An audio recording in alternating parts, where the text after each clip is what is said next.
Now, the next thing we're going to deal with, and I think this will be the last, although I wish I could go further because we haven't much time, is their areas of residence.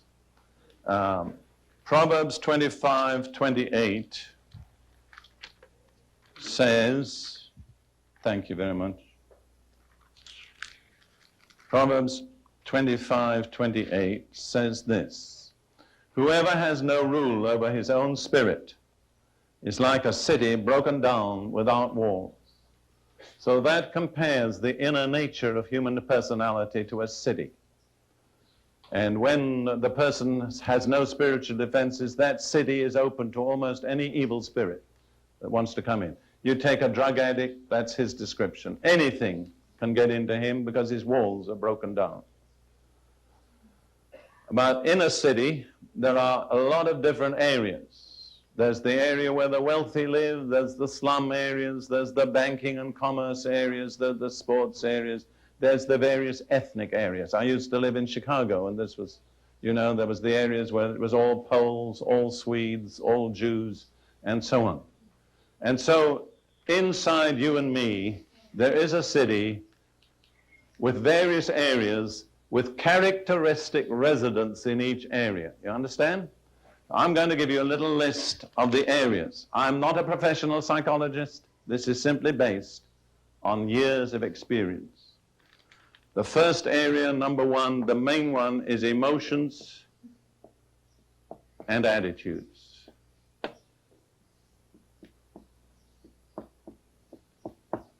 And I put in parenthesis, gangs, because there are gangs of demons.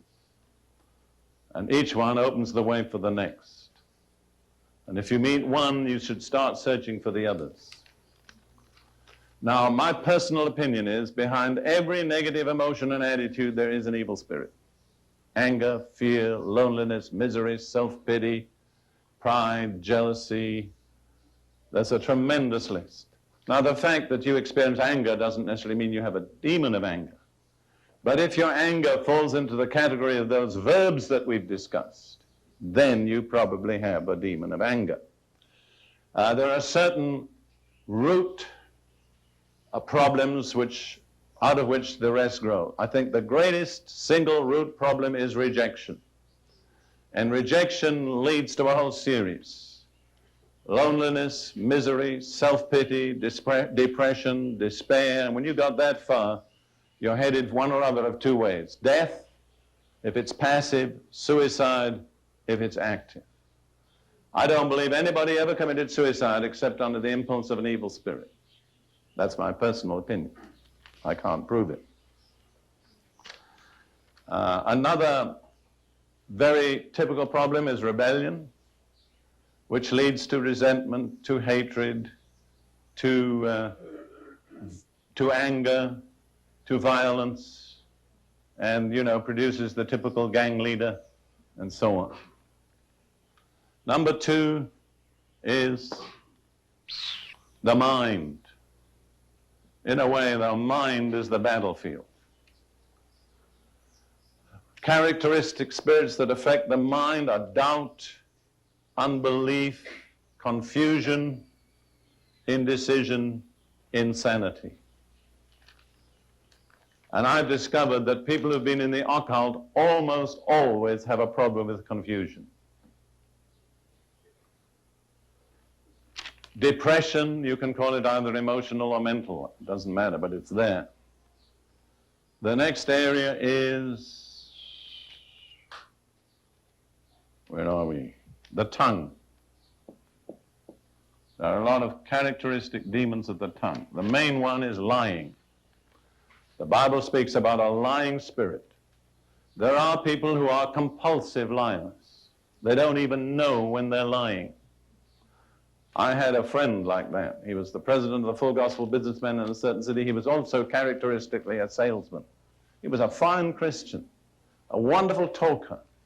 And he'd sit in our living room and start the talk, and his talk would get more and more interesting, but improbable. And my head would begin to swim, and I'd think, does he believe what he's saying? Do I believe what I'm saying? What he's saying? But it just kind of flowed out of the natural into the supernatural. Now, you know the reason? I discovered how that spirit came in. He was an adopted son of wealthy parents. They had no other children. All their eggs were in that one basket. They wanted him to be everything. And he discovered that when he came home with his grades from school, they were disappointed because they weren't good enough. And when they registered disappointment, he decided that wasn't worth it, so he just lied about his school grades. You understand? And that started him into the whole field of lying. I believe ultimately he was delivered. But it was such a revelation to me. See, compulsive liars are very deceptive because they don't even know they're lying. They can pass a lie detector test. What else? The two church-going demons? Criticism and gossip? I was in a church meeting once and the lady came up with a demon. I said, your problem is criticism. I said, you spirit of criticism, come out of her. And about 4 people around started to get delivered at the same time.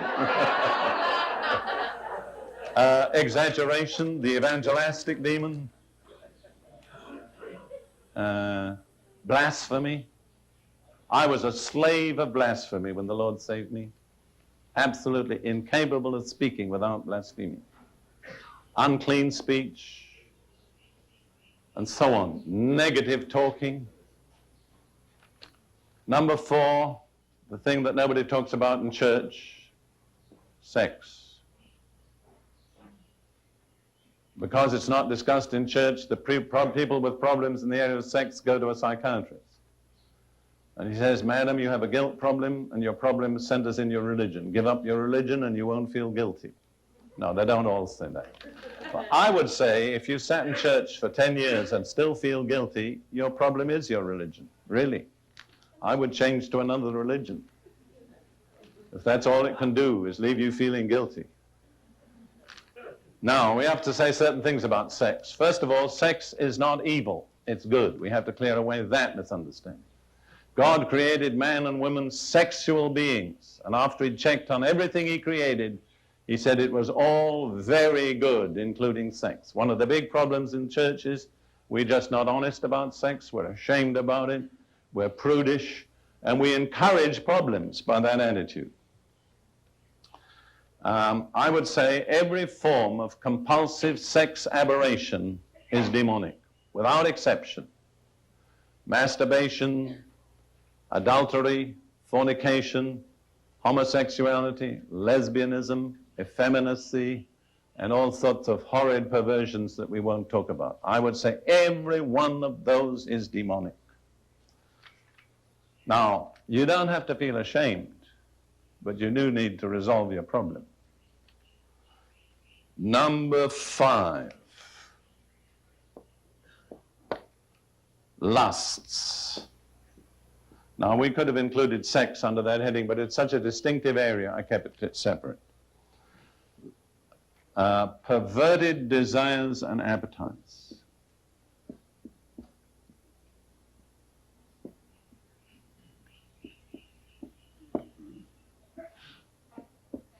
All right. I believe all appetites initially were healthy.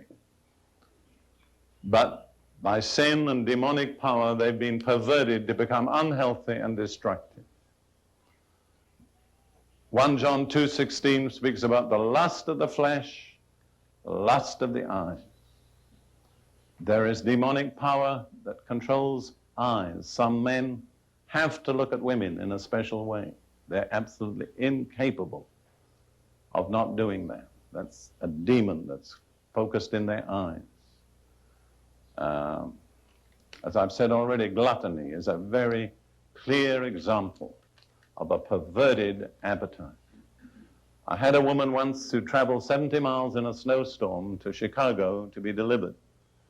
She was the daughter of a Pentecostal pastor. Like many people in that situation, she'd rebelled against her parents and their religion, married an unsaved man, and ended up miserable. She had 3 children. She came and got delivered from the demon of gluttony, and she said to me afterwards, Mr. Prince, no one can tell me this isn't real. It's just as real as having a baby, and rather like it, and I've had 3. And then she told me she was so compulsive in her gluttony that she would take food off her children's plate and eat it, even though she knew they needed it more than she did. You see, let's talk about addictions for a moment. Addictions grow on frustrations. They're branches on a trunk. And if you merely deal with the addiction, you haven't solved the problem. Take alcohol and gluttony. One woman is an Episcopalian. Her husband runs around with other women, doesn't care for her, doesn't give her enough money, so on. All right. She gets frustrated. She's got to get some release. She walks across the living room to the cocktail cabinet, becomes an alcoholic. The other woman is Church of God, okay? Her husband does exactly the same. But for that woman to get to the cocktail cabinet would be a lengthy journey. So where does she go? To the kitchen and opens the refrigerator.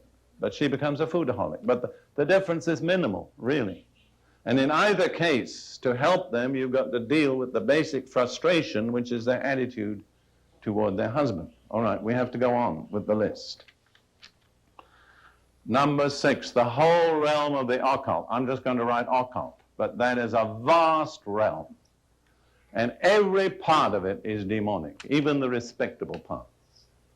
And I would not involve you to be involved in yoga exercises. Let me say that. I was in yoga. I was a practicing yogi.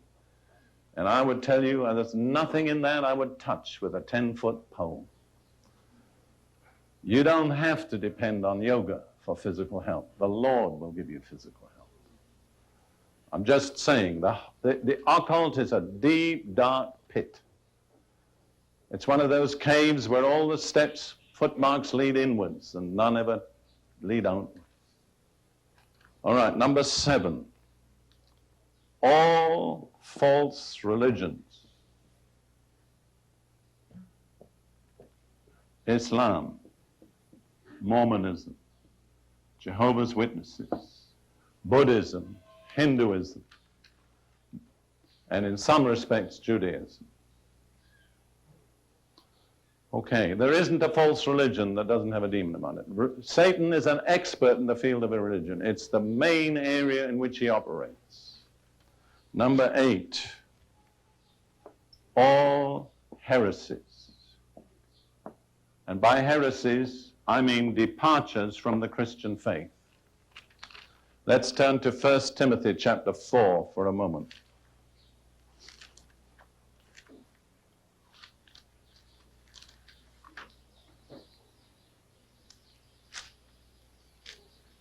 First Timothy chapter 4.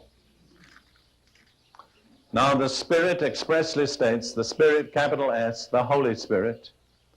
Now the Spirit expressly states that in latter times, that's the times in which we are living, some will depart from the faith. What faith? Christian faith.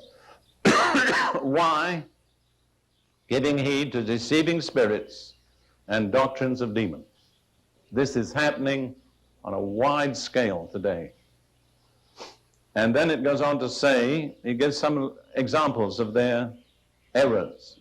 Speaking lies in hypocrisy, having their own conscience seared with a hot iron, forbidding to marry, commanding to abstain from foods which God created to be received with thanksgiving, etc.